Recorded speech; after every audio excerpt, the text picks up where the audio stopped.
बिहार में इतनी बड़ी तादाद में माताओं बहनों का आना, ये अपने आप में बिहार के मेरे इतने कार्यक्रमों की ये सबसे बड़ी शानदार घटना है।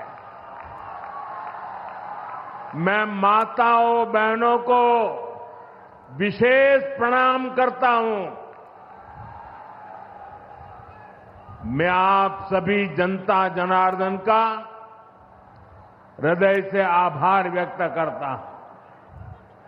साथियों, सासाराम की इस धरती के तो नाम में भी राम है। सासाराम, सासाराम के लोग जानते हैं भगवान राम और उनके कुल की रीति क्या थी। प्राण जाए पर वचन न जाई, यानी जो वचन एक बार दे दिया वो पूरा होकर के ही रहता है। प्रभु श्री राम की ये रीति अब नए भारत की नीति बन गई है। अभी पहलगाम में जम्मू कश्मीर में आतंकी हमला हुआ था। हमारे कितने निर्दोष नागरिक मारे गए। इस जघन्य आतंकी हमले के बाद, एक दिन के बाद मैं बिहार आया था और मैंने बिहार की धरती से देश को वादा किया था, वचन दिया था, बिहार की धरती पर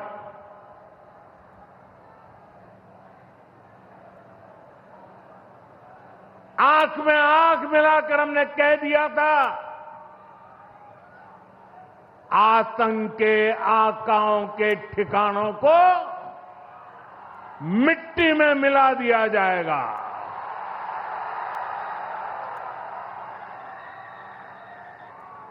बिहार की धरती पर मैंने कहा था, उन्हें कल्पना से भी बड़ी सजा होगी।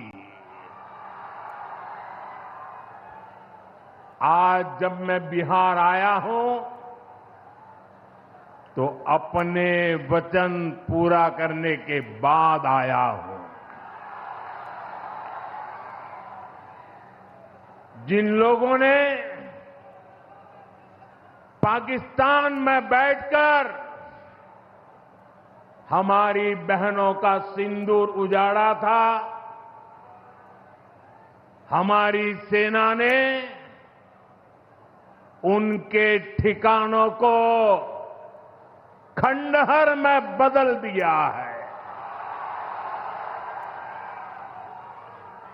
भारत की बेटियों के सिंदूर की शक्ति क्या होती है, ये पाकिस्तान ने भी देखा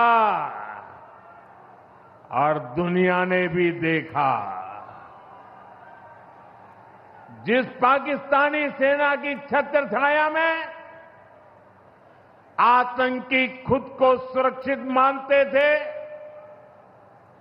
हमारी सेनाओं ने एक ही झटके में उनको भी घुटनों पर ला दिया। पाकिस्तान के एयरबेस, उनके सैन्य ठिकाने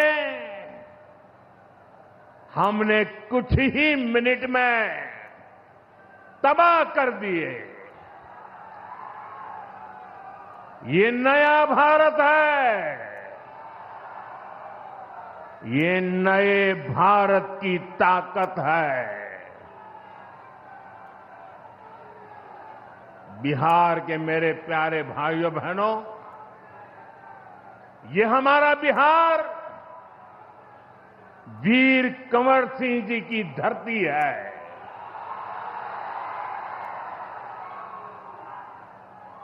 यहां के हजारों नौजवान देश की सुरक्षा के लिए सेना में, बीएसएफ में अपनी जवानी खपा देते हैं।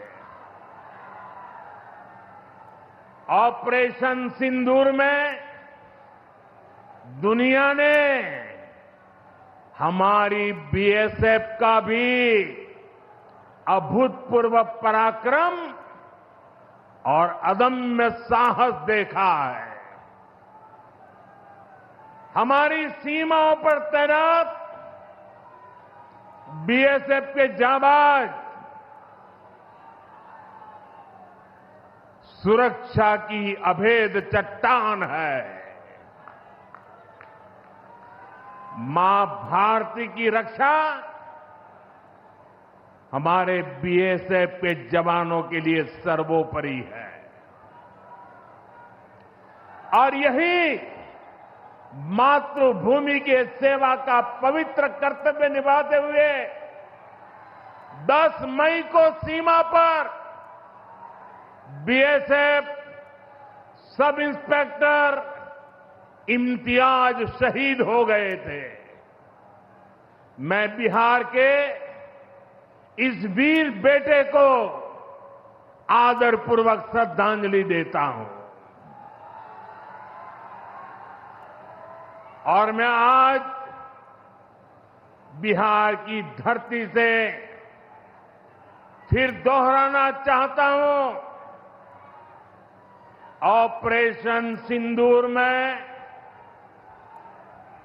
भारत की जो ताकत दुश्मन ने देखी है, लेकिन दुश्मन समझ लें ये तो हमारे तर्कस का केवल एक ही तीर है। आतंकवाद के खिलाफ भारत की लड़ाई न रुकी है न थमी है। आतंक का फन अगर फिर उठेगा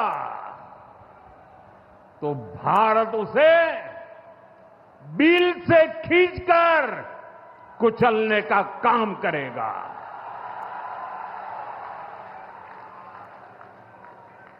साथियों, हमारी लड़ाई देश के हर दुश्मन से है, फिर वो चाहे सीमा पार हो या देश के भीतर हो।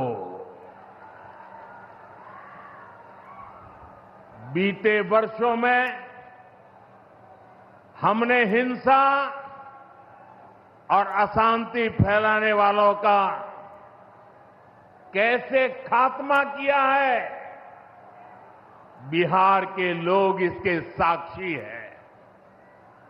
आप याद करिए, कुछ साल पहले तक सासाराम, कैमूर और आसपास के इन जिलों में क्या हालात थे, नक्सलवाद कैसे हावी था।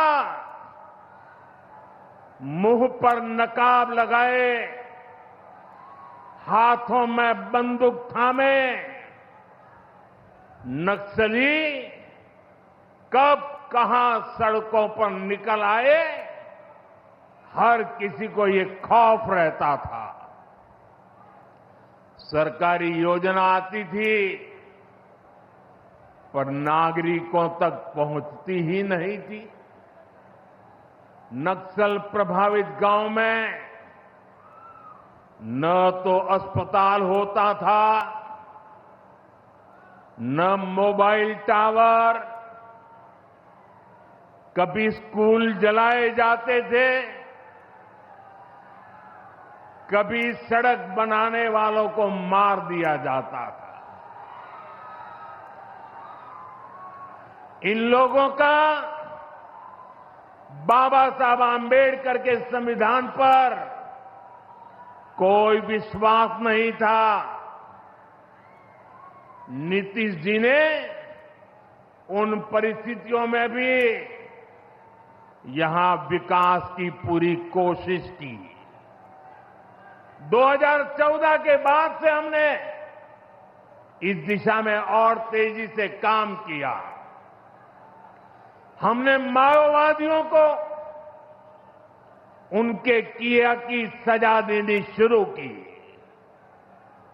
हम युवाओं को विकास की मुख्य धारा में भी लेकर आए।